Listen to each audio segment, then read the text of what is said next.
so mild, for the rain it raineth every day. But when I came to man's estate, with a hey-ho, the wind and the rain, gains knives and thieves, men shut their gate, for the rain it raineth every day. But when I came, alas, to wed, with a hey-ho, the wind and the rain, by swaggering I could always bed, for the rain it raineth every day. Kaya from Wajak Noongar Budja. My name's Alys Daroy and I'm here on unceded Noongar land, and I pay my respect to elders past, present and emerging, and extend that respect to any First Nations people joining us today.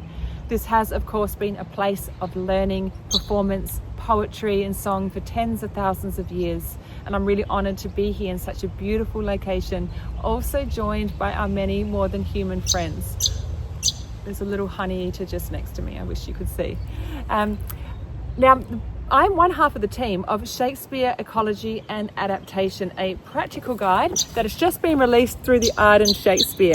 And the other half of the team, Dr. Paul Prescott, is joining us from the other side of the world in a location that you will surely recognise if you are a Shakespeare enthusiast. Paul and I are really happy to be here at Globe for Globe, such an incredible event. And we want to thank you for being here with us, and also thank the organisers, Professor Katie Brokaw, Professor Gretchen Minton and Dr. Claire Hansen. But for now, over to you, Paul. Hello everyone, Paul Prescott here. Thank you, Alys, and hello dear friends across the world. I'm standing in a place very familiar to a lot of you, the graveyard at Holy Trinity in Stratford-upon-Avon, a windy Stratford-upon-Avon today, just a few yards away from where the big guy is buried. And in fact we refer to the doggerel on Shakespeare's tombstone in the introduction to this book as a solemn warning against the dangers of extraction. This short video is to flesh out those bones and to tell you a bit more about the contents of the book, its aims, its ambitions, and how we hope that you, your friends, like-minded practitioners might use it. So to that end, cheerio from Stratford for now, and over to you, Alys, again. Thanks so much, Paul. So we'll very briefly tell you a little bit about the book's structure. So we've got three focus plays of A Midsummer Night's Dream, King Lear and The Tempest, with a view to having a deep dive into those plays, but also applying the principles far more broadly across Shakespeare's whole body of work. So our sources section really asks the question, what resources did Shakespeare draw upon to write these plays? What did he recycle? What did he upcycle in his environment? So there are a range of short extracts from early modern and classical texts, and these give you some sense of not only the stories he was working with, but also the climate concerns that were animating the period. And one of the things you notice, of course, when you read through some of the stuff that Shakespeare read, is that one of his key adaptive strategies was to introduce a kind of environmental awareness and richness that is latent but untapped in the original. And that brings us to the eco tables, which are a collection of all Shakespeare's references to the more than human world in each of the plays. Everything, including animals, plants, skies, sand, storms, seas. So there's phenomenon, there's material parts of landscape, there's topographies, there's different relationships towards nature as well. Hybrid ecologies, novel ecologies, problematic elements, material impacts, extraction, etc. So essentially what we're looking at is this hugely broad and amorphous category that we call Shakespeare's natural world. And instead of looking at them individually, we're interested in how those elements inter and interact within Shakespeare's textual ecosystem. Having looked at the play's texts, we then move to what other people have said about the play, specifically eco-critical scholars.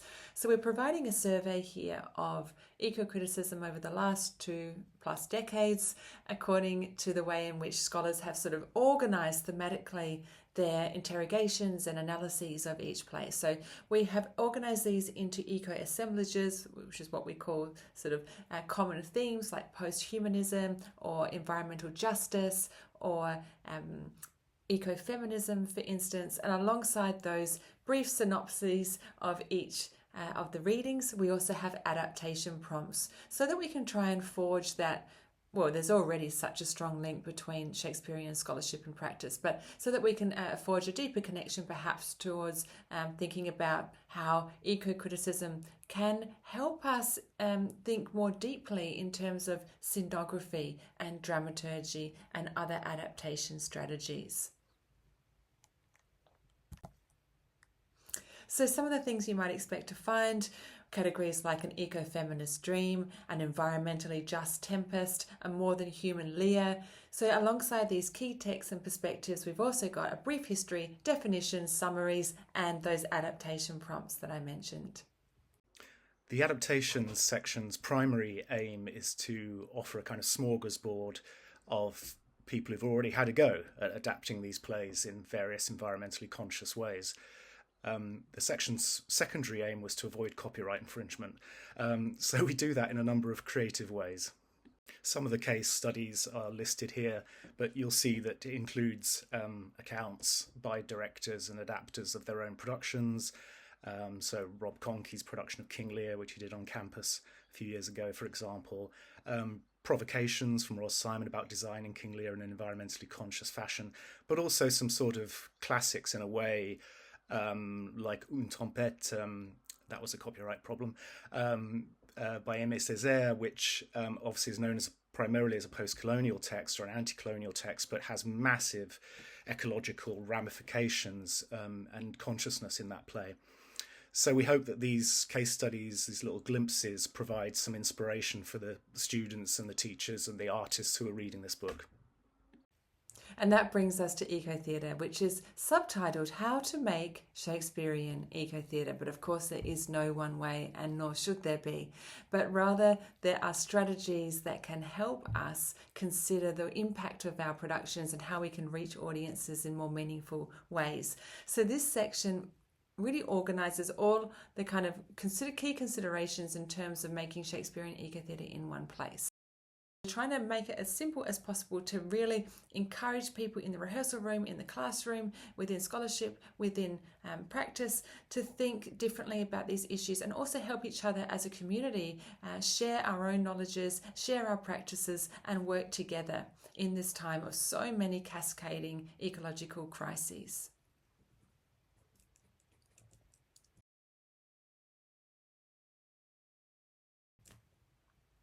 So finally, we arrive at the resources section. As I mentioned, we have quite a few resources interwoven throughout the other chapters, such as pedagogical tools and rehearsal room strategies and so forth. But here we provide those additional resources which also have the live links on the website. So whether you're an actor, a director, a theatre maker, scenographer, dramaturg, scholar, practitioner, student, postdoc, PhD, whatever it might be, or if you're just passionate about Shakespeare and nature, or you're intrigued about the notion of eco-adaptation, we thank you so much for joining us today, for staying with us through this presentation, and we really do hope to learn more about your work. So thanks again, and bye for now.